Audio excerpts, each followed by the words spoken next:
Hey, this is Juliana, and it's week 7. Yay, we made it. And today we're discussing, or this week we're discussing, hey kids, let's put on a show by Boffman.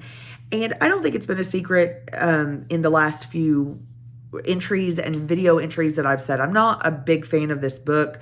I think that it's definitely has a bias towards maybe bigger schools or bigger areas. At the same time, though, I have grown to see that it is really could be really helpful for parents or teachers who want to start a theater program and they've never done theater before and they have no idea where to start. So I do see some good qualities about it. I will say chapter 10, I think, was maybe my favorite chapter. I know that's not saying a lot, but it really packed a lot into these few pages. And so the first thing I want to talk about is this finding balance. He says demonstrate restraint. And I think that is something that we all need to hear as teachers in general, especially as anyone who's in theater, because especially once you are starting to build that program and you have kids coming in and adults taking notice and admin maybe taking notice, you want to do all the things. And even last year, I started my 6th year, and even last year, I've been doing this for 5 years. And before that, I've been doing theater since I was a kid.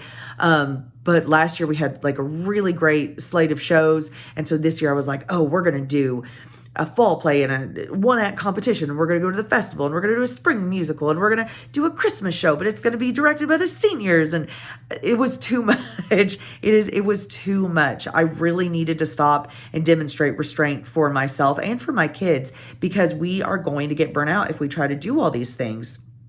And I know it says you don't want them to lose their love and enthusiasm for drama. And that is what's going to happen, definitely. And as teachers, we have so many responsibilities. As theater teachers, you have the extra theater stuff and after school rehearsals and et cetera, and on and on. And so I really appreciated somebody saying, just chill out. It'll be okay. There's plenty of time to do plays. So I thought that I really liked that part as well. The part about, also allowing your kids to continue doing the things that they love.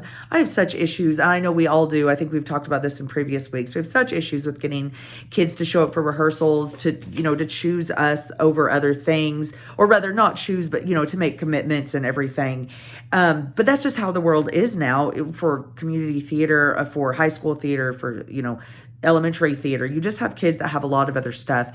And so not working with those kids and allowing them to do other things that they love, that's not going to help your program. That's definitely going to harm it. And I really like that he said, like, they all, they have families, they have jobs. I said a few weeks ago, my kids this year are really go-getters, and like most of them have jobs. And, if I just said, no, you have to choose theater, we wouldn't get anything done. I share a lot of band and choir kids as well. And so you just have to keep their, that spark alive for them by also letting them, work on other things. Of course, if you have a kid who can only show up once a month, then obviously they're not, they can't do it. But if you've got kids who are committed, I really think that you can.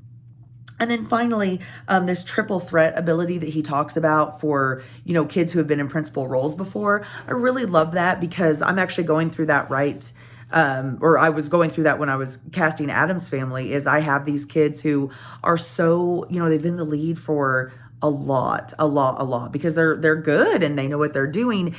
And I had to have that difficult conversation with a few of them that, I'm going to need your talents in ensemble, because maybe you don't fit a particular role for this particular play, or the ensemble that I chose is not as strong as it needs to be. And I'm going to need you in this. And you have that triple threat of singing and dancing and acting, and you've already been the principal role so many times. And those were some difficult conversations, but I think that in the end, they're the best conversations for those kids to have, because, they know that you care about their educational growth, but also they need to know they can't always be the leads.